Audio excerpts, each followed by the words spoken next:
Hello, everybody. This is Daily Recall for July 5th, 2026. I'm Tom Stoukas coming to you from Sarnia, Ontario. July 5th. So, yesterday was Independence Day in the U.S. We were talking about Canada Day and how people like me are depressed because you go to Canada Day and it's like all Indian dudes and Africans and not much to celebrate, I guess. And then you wonder what the states was going to have their Independence Day, what was kind of be the mood there. And it wasn't the same. Like, you didn't see a lot of Indians or anything, but the big story in the states was this Patriot Front, and they're kind of like the Second Sons in Canada, where they wear the masks and they have the march. And they do a protest or a demo, and everybody freaks out, calls them feds, all that. And there's this photo of them. They did a march in Washington on July 4th, and they're on the subway to get to where they're going, and there's a black lady on the subway, and she's surrounded by these guys, and it's like this iconic picture, I guess, because it's like, oh, look how far we've gone back in Trump's America. And it's like, no. It's look how disaffected people are that they have to wear masks and show up at a demo because, they have no future. Anyway, and there's a lot of reaction to this photo because the liberals or the commies are saying, look how this is Trump's America. But like the nationalists are saying, not necessarily Patriot Front members or supporters, but nationalists are saying, well, at least she didn't get stabbed. Like that poor Irina, whatever, the Ukrainian girl got stabbed to death by some crazy black dude. So a lot of reaction to that photo, and that kind of shadowed the whole Independence Day. So I guess the point is the U.S. is in the same position as Canada. Like, they got big problems too. They got the same problems as us, like out of control housing, the immigration, the replacement, corrupt government. So, yeah, we got a common cause with the Americans, middle class, peasants, nationalists, I guess. Not, true nationalists, I guess. So anyway, everybody freaks out over these white nationalist groups. They're not breaking any laws. They haven't killed anybody, unlike some people. So I'm a free speech guy. Like, I think it's ridiculous the way they treat these guys. In Australia, they threw them all in jail, or they banned their group. So that's probably where we're going here. So here's the picture. I'll show you right here. This is the picture. So it's like all these Nazis surrounding the poor black girl, right? But like, she's probably hasn't been safer, and she's probably safer on that train with these guys than she is in the hood. She's probably like thinking, there's nothing's gonna happen to me on this train. And then there's the picture. We all see this picture of the Ukrainian girl, Irina. I don't know her photo. She got totally butchered on this train, surrounded by black people. But they're making more of a fuss about this picture. Whatever. That's the U.S., like, they're being replaced too, But it's kind of like, instead of Indians, it's black people. They're kind of being that's being used against them. It's pretty interesting stuff. Anyway, Let's read this. Black is 100% safe surrounded. The black girl is 100% safe surrounded by white nationalists. White girl was murdered by black men, and other black people walked off and let her bleed to death. Meanwhile, stupid people are triggered by the image below and not the one above. Social engineering. Yeah, like the hypocrisy of it all. They're acting like they were doing something. They didn't do nothing to her. Look, she's fine. Okay. So yeah, this made the big rounds today, this picture. Alright, this image is from today. A black woman sits on the DC Metro as masked white nationalists prepare to march on our nation's capital.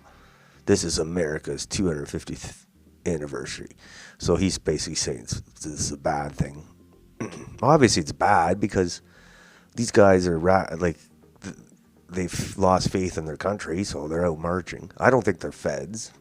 I'm pretty sure they're not. I'm pretty sure they're not. It's not,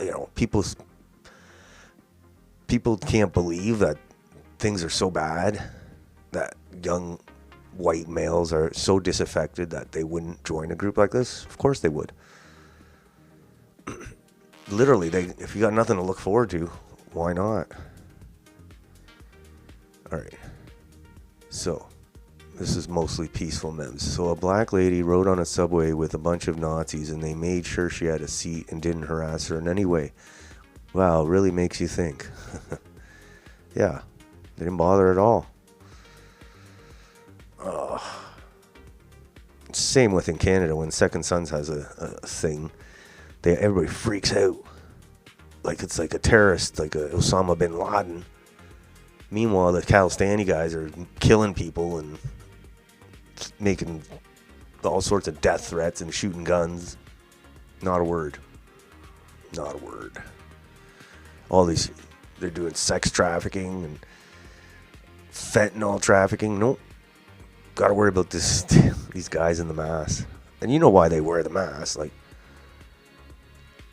because the Antifa crazies will try and firebomb their kid nursery. Alright, next. This is pretty funny. We got a lot of Turkish refugees here. Apparently Turkish people hate Turkey, so they want to stay in Canada. Turkish refugee was allowed to stay in Canada pending a checks notes fourth appeal after being denied due to serious criminality after shooting two innocent bystanders at a restaurant while pointing his gun at his brother-in-law.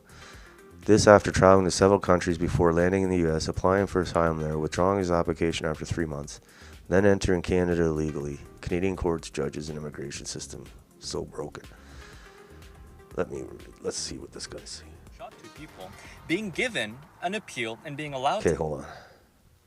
What the fuck, Canada? A Turkish man shot two people and then a Canadian judge did this. Give me 2 seconds because this story is insane. So a Turkish man named Itik fled the country, traveled to a bunch of countries before eventually landing in the US and making an asylum claim over there. After being held in a detention centers for 3 months, he actually abandoned his US asylum claim. He then entered Canada illegally and claimed political asylum, saying he feared for persecution by local Turkish police for his political opinion. In 2016, the Refugee Protection Division rejected his application, but then he appealed it to the Refugee Appeals Division, which granted it and sent it back to the Refugee Protection Division for reconsideration. But here's where it gets fucking crazy. His appeal was denied because the Refugee Protection Division found that he had committed serious criminality. What criminality? Oh, you know, nothing big, just that he shot two innocent bystanders in a restaurant 18 years ago when he was aiming his gun at his brother-in-law. Fine specimen of a refugee, that is. But undeterred, because Itik is such a model refugee, he appealed this to the federal court for a redetermination once again. You know what? Luckily, in 2018, the federal court also dismissed his appeal due to the fact that he was found to have caused serious criminality. But undeterred, he appealed it once again because he was not deported yet. Don't ask me why. We can't deport anybody. On the motives, on the grounds of exclusion and inclusion, whatever that means. What the fuck is wrong with Canadian judges? This man who shot 2 people being given an appeal and being allowed to stay in Canada in the meantime because judges and our government is too weak and too impotent to do what's needed to protect the people of this nation. Forget the fact that he clearly doesn't fear for his life and his asylum claim was fraudulent to begin with. He traveled to a bunch of countries first, which means that he did not land in a country and apply for asylum then, which is supposed to do. That's how asylum claims are supposed to work. He went to the US, he applied there, he abandoned it when the process was probably exactly that, too stringent for him, clearly finding out he's bullshitting. Came to Canada illegally, committed crimes, was rejected once, twice, three times, Holy. and now is appealed for the 4th time. And our country is, again, too imbued with virtue signaling, with suicidal empathy to do the right thing and deport a man who's clearly unwelcome and unbecoming of what Canada stands for. If we don't uphold the rule of law in our country and we do not prevent bad people from being here, then we don't have a country at all.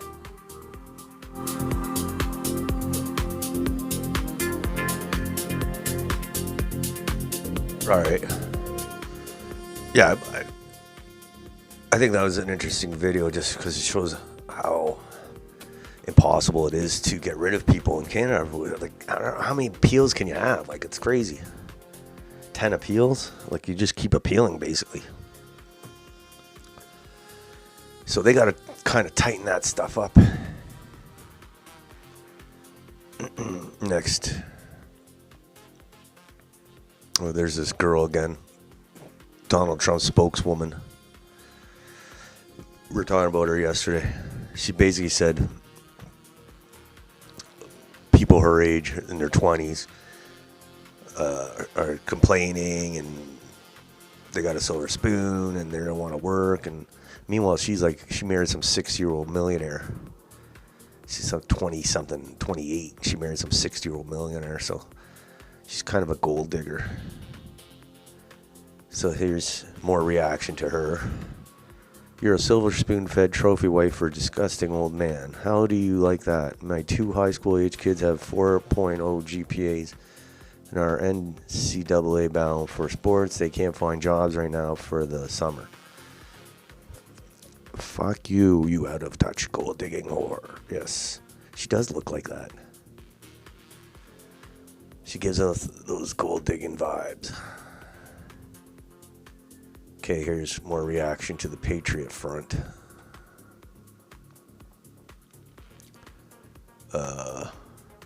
In the liberal's brain, this is way worse than a white lady being stabbed in the neck by a black guy.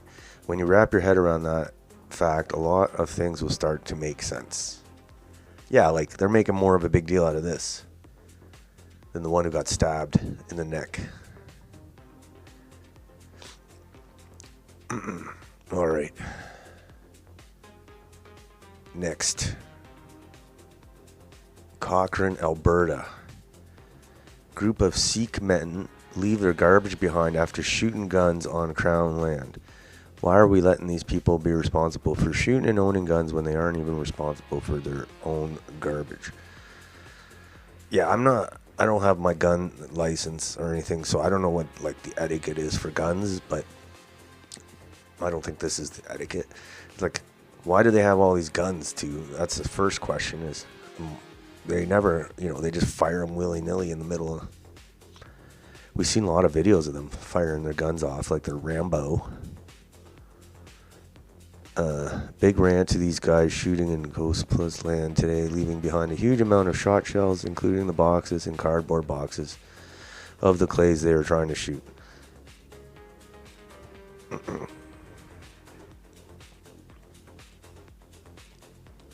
Yeah. They're going to destroy this country. They don't care. They'll just throw all their garbage.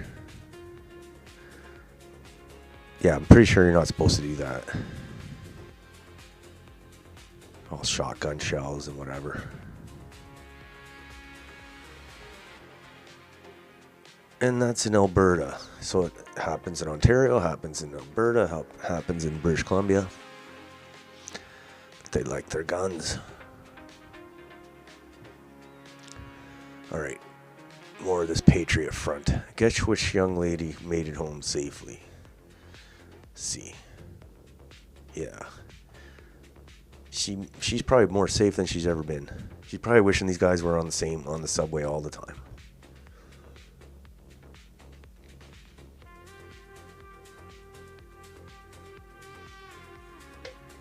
All right. Next, Canada again. So yeah, we had the Turkish guy who we couldn't get rid of, laughing at us. Now we got this thing. Since its introduction in 2011, Stephen Harper, Prime Minister then, Canada has given out 267,000 plus super visas, allowing parents, grandparents to visit their family here for up to 5 years at a time. Let's see what she's saying. That's why the super visa matters more than ever in 2020. What exactly is Canada's super visa? Yes, what is It it? is a multi-entry visitor visa for parents and grandparents. Unlike the normal visitor visa, this one allows a long stay, well up to 5 years, in just single visit. And yes, the stay can be extended to another 2 years from outside the Canada. The visa itself can be valid up to 10 years. 10 years? And depending on the passport, the biggest relief is that there is no need of renewing status in every 6 months. That's why the super visa matters more than ever in 2026. Now, let's talk about who can apply for it. The applicant must be parent or a grandparent of a Canadian citizen or a permanent resident. Well, they must apply from outside of Canada, clear medical checks, and have no criminal issues, and show that they will return to their home country eventually. On the Canadian side, the host must be at least 18 years old or a citizen or a PR medium in minimum income requirement. And there's where many applicants fail. Well, income rules were updated in 2025 during the inflation. For example, a single person household is now about 30,000 Canadian dollars annually. And for a family of 4, it's about $56,000. Income must be proven on official CRA documents like the notice of the assessment.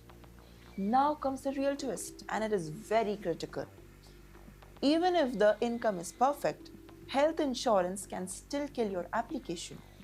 Super visa applicants must buy private medical insurance that is valid for at least 1 year and covers medical care, reparation, and minimum coverage of 1 lakh Canadian dollars. Well, it is to be fully paid in advance and comes only from a Canadian or the official website. No codes, no partial payments.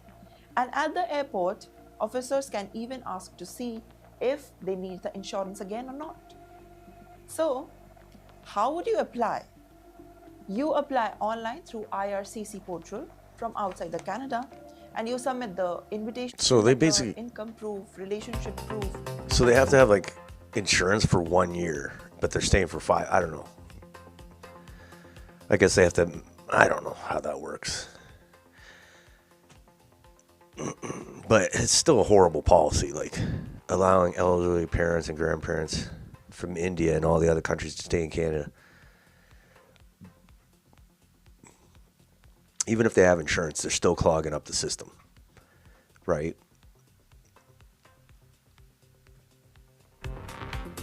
Because they're still clogging up the system. And I have a feeling that the insurance isn't getting paid after the year. And they're PRs. So as soon as they get their PR, they're like, let's bring the whole family over. Anyway, that's what this guy was saying here.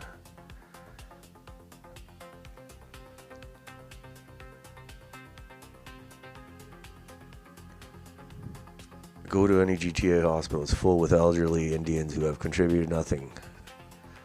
Good for clogging up our health resources.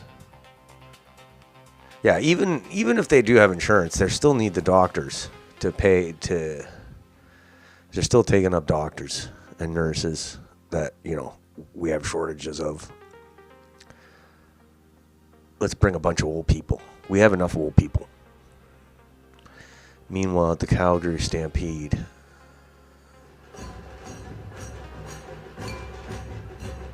they're trying to make the Calgary Stampede Indian. takeovers. All right. Next. This thing in the States, they say teen takeovers, but really it's black teen mob destruction. That's what it is. Teen takeovers sounds like something innocent, like, oh, let's take over the sock hop. It's black teen mob takeovers. And it's getting out of hand. So I don't know what it is. Basically, they're bored, and they're like, a few hundred of them show up at a spot, and they end up fighting and shooting each other with fireworks or real guns. And then the cops have to come and break it up, and they all run away. And it's happening a lot in the state. It happened in Toronto during Canada Day at some park. They were having fireworks, and then it ended up being descended into chaos with, so the same kind of idea. This is from footage emerged from a teen takeover in North Charleston, South Carolina. It appears that a white female police officer was severely beaten by a mob of black teens, including with what appears to be a Roman candle. Let's see this. So they're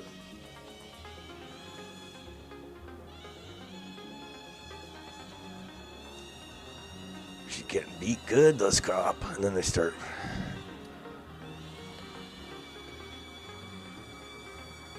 They're gonna beat up that kid when they get him back in the wagon. He's gonna get a good beating. All those ones that they caught gonna get a good smacking. But anyway, I don't know, what is this thing? Is this a sign of, like, it all breaking down? Like, these teen takeovers? It's weird. It's weird. It seems like they're getting worse. What do you do with that? What do you do with this? It happened in Toronto, too, like at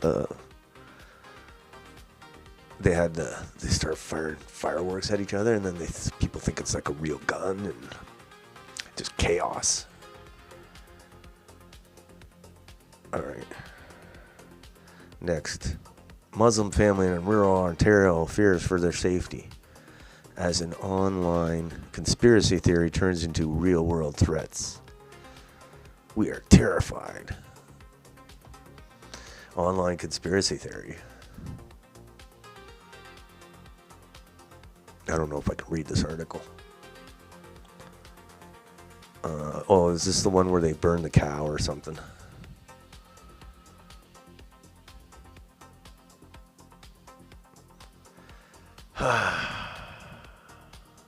Did I sign up for this? I don't sign up. Anyway, I think they were doing some halal slaughterhouse in the... Who knows? Anyway, the point is Toronto Star is doing these sob stories about Muslims in rural Ontario, of all places. Because they're trying to say, like, oh, we're a Muslim country, or where Muslims can do whatever they want here, or some... That's kind of what they're trying to push, But it's not a Muslim country. They're trying to make it a Muslim, but it's not going to work. You can't have a Muslim country and still live the way we do. They're trying to change it, though. Anyway, I can't read this article, so I don't want to. Next, keep talking about this Patriot Front. All right. This black woman probably wishes these white dudes were riding the train all the time. They're actually using this photo to do white people bad. An image of literally nothing happening. An image of the safest train ride of a black girl's life. It is.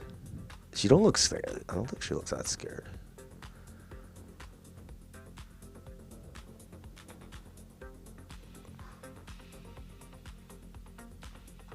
She doesn't look that scared. She looks pretty relaxed, actually. Okay, next, more reaction. A Democrat will look you in the eye and say the real danger to America is the picture on the left. Yes. All right. Next. Black women are safer on a train surrounded by racists than a white woman is surrounded by blacks on a train. There is a lesson there. It's funny. I think it's backfiring on them because they're trying to make this black girl like the next Rosa Parks, but meanwhile they're like getting crushed in the responses. Like it's like you can disagree with whatever the Patriot Front, but they're not stabbing people on the neck on the subway. Like they're basically implying that they intimidated this girl. This picture, like, oh, she's intimidated by all these guys.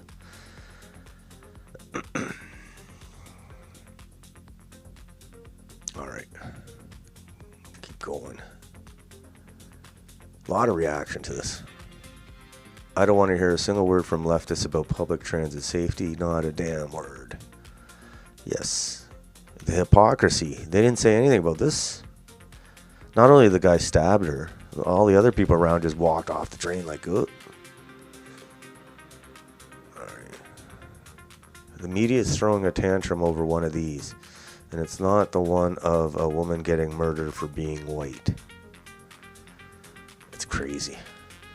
So yeah, this is kind of like the kind of like where Canada Day, the kind of the feeling is, it's like, oh, we're India, we're not Canada, so why are we celebrating Canada Day? But in the States, it's kind of like this debate over what kind of America they're going to have. The multicultural, diverse hellhole, or a nationalist country. Just like, you know, that's the debate we're having here in Canada. It's the exact same debate, just a different style, I guess. But we have second sons, they have Patriot Front. We have corrupt liberals, we have corrupt Uniparty, they have corrupt Uniparty. Like, it's the same thing. All right, next. Canada. Oh, God. We talked about this yesterday. Delroy Apple. Delroy Apple. Well, that's quite the name. That sounds like a name from a Quentin Tarantino movie. So this Delroy Apple. If you live in Canada, don't count on the police or courts to protect you or your family. So this Canadian refugee, Delroy Apple, from Guyana, is about to be released from the mental hospital. He first tried to be a refugee in the U.S., but they deported him. He now has 39 convictions in Canada, including sexual assault and stabbing a stranger with broken glass. So I don't know why they're letting him out. He's too retarded or mental to be treated like a regular criminal. Apparently we can't deport him. I don't know why we're not deporting him to Guyana. And now they're letting him out of the loony bin. Oh, it's ridiculous. So now he's, what's he going to do next? Like, look at this guy. He looks like he shouldn't be walking around amongst us. But, what's he going to do next? Is he going to kill somebody? Like, this is ridiculous. And, I can't even go to Toronto or anywhere. Be walking down the street and this crazy guy who shouldn't be out on the streets could attack me or my kids.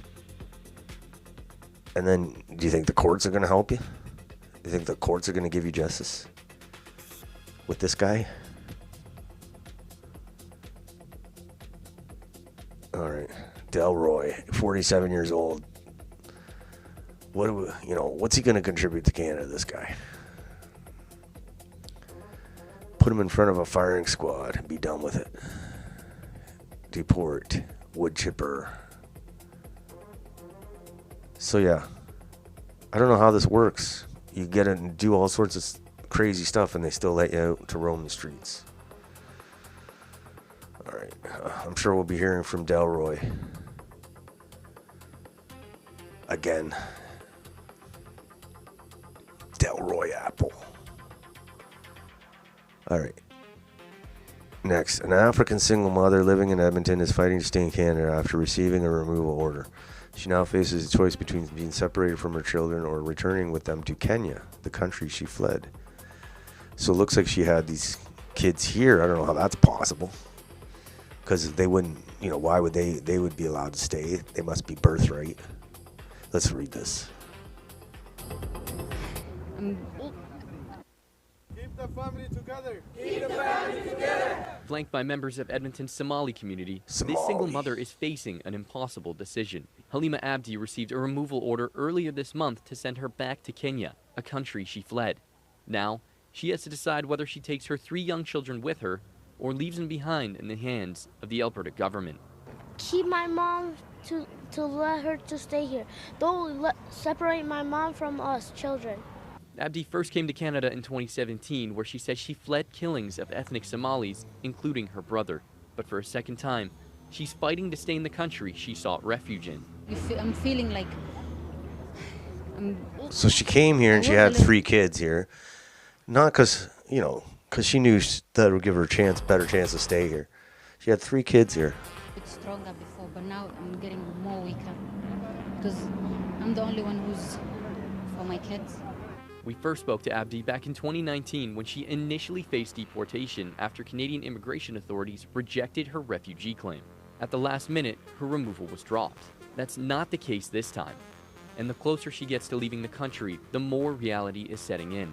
Last 2 days ago, we were together, and she was scrolling down on her phone, and then she came across this video, a kid graduating, and I've seen her tear up, and then she said, I wish I can have the opportunity here, I wish the government can give me the opportunity here to see my kid walking down on this aisle, walking in on this stage.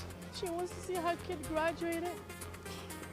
I cried with her. It's just so hard. CBC does these While sob this decision lies stories. with her and her alone, Abdi has support from across the community, even garnering help from a coalition for justice and human rights advocate who says he's doing Look at this guy. everything in his power to keep her family together in Canada. She's been in the country almost 10 years now.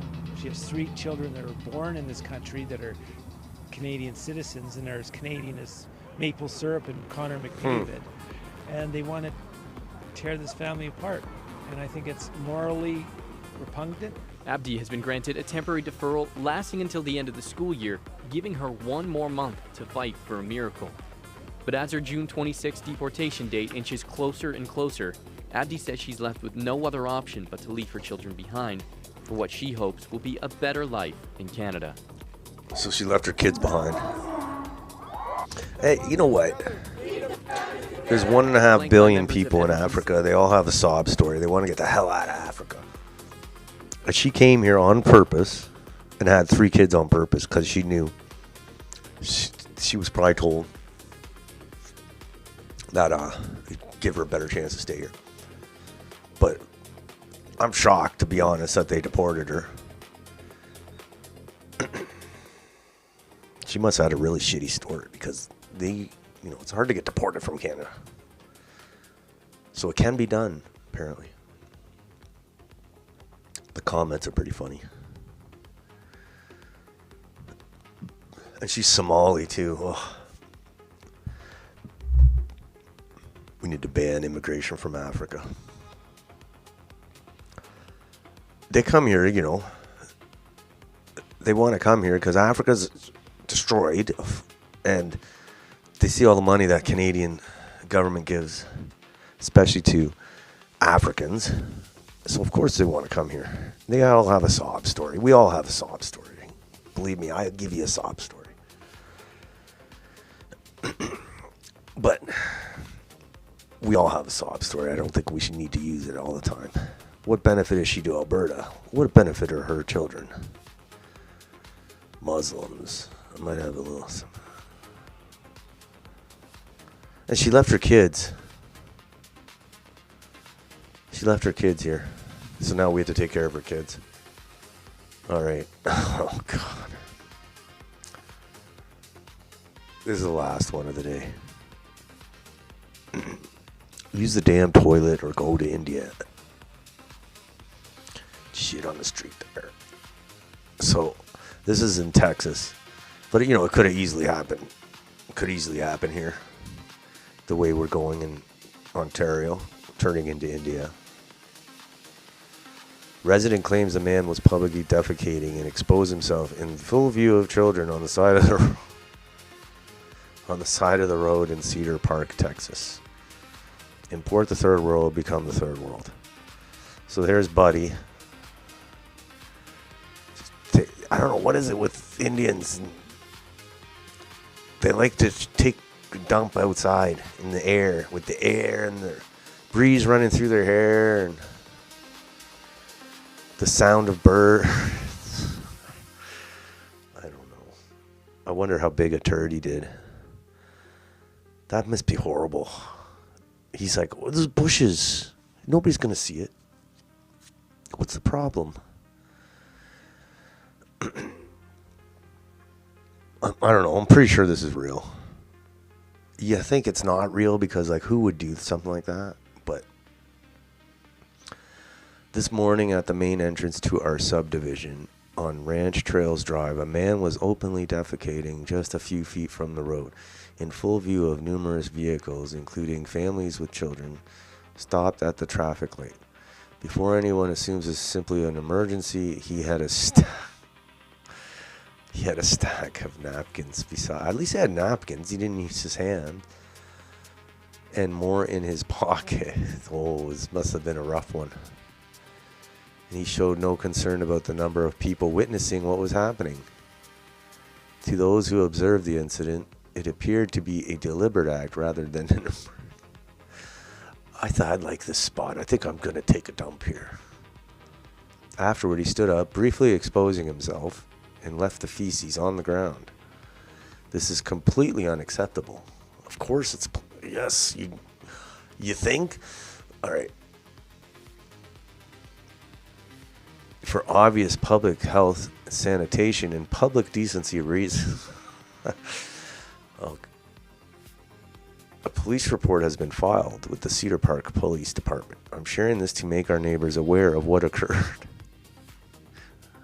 With our July 4th parade bringing so many children and families to Ranch Trails Drive. Look at the name of Ranch Trails Drive. They're going to have to call it Shit Trails Drive. I hope this situation is addressed quickly so our neighborhood remains a safe and clean place for everyone. Look at this guy. He's like, I want to feel like I'm back in India. I'm going to shit in the subdivision bushes. I do that. I go to the beach and in Sarnia on a nice sunny day, and I was like, for 1 second, I think I'm in Greece, at the beaches of Greece. Just 1 second, I can think that. Well, this guy's having his India. It's like, for 1 second, I want to think I'm in India. And so I'm going to go to town on these bushes. All right. That's it for today. Whew. January 5th July 5th. Tomorrow's July 6th. So we'll be back on July 8th. July 8th. At least it's not hot, like crazy hot anymore. That's good. So we'll be back on July 8th. See what's going on. Until then, have a good start of the week, I guess. Rest of the weekend, I guess. I don't know. All right.